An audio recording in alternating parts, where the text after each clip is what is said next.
Bonjour, moi je m'appelle Magali Salazar.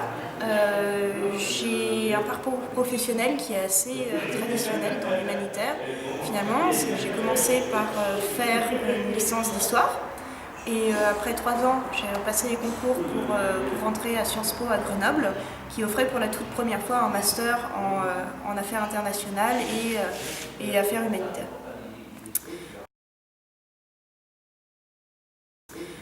Donc au bout de ces 2 années de master, j'ai décroché un stage avec le Bureau de coordination des affaires humanitaires, OCHA, que j'ai fait pendant 6 mois, qui m'a permis d'écrire mon mémoire de master. Et au terme de ce mémoire, j'ai eu assez de chance puisque le Bureau de coordination des affaires humanitaires m'a proposé mon premier poste à Genève. En fait, ça a duré 6 mois environ, mais ce qui m'a permis de mieux connaître de manière générale quelles étaient les dynamiques dans les affaires humanitaires, qui m'a permis de comprendre que la carrière qui m'intéressait le plus, c'était une carrière de terrain. Donc très rapidement, je me suis orientée dans ce sens-là et je suis partie à Kinshasa en 2007. J'avais tout juste 24 ans.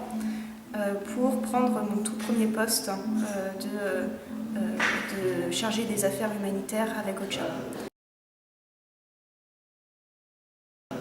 Je devais rester 3 mois, parce que c'est comme ça que ça se passe quand on commence au sein des Nations Unies. C'est passionnant ce qu'on peut faire, les opportunités. Par contre, il faut que vous le sachiez tout de suite, décrocher un contrat, ça peut s'avérer extrêmement compliqué. Et quand on obtient des contrats, généralement ce sont des contrats de 3 mois, 6 mois. Les plus chanceux d'entre vous pourront peut-être obtenir des contrats de 1 an. Mais c'est normal, vous inquiétez pas pour ça. Ces contrats ils sont renouvelés quasiment automatiquement pendant des années.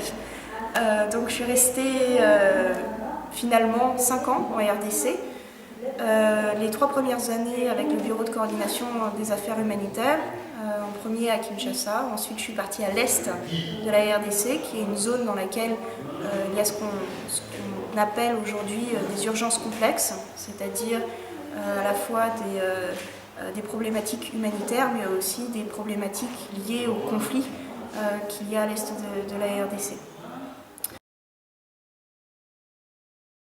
Mes 2 dernières années au Congo, j'ai été coordinatrice pour le mécanisme de réponse rapide au mouvement de population et c'était un défi absolument passionnant.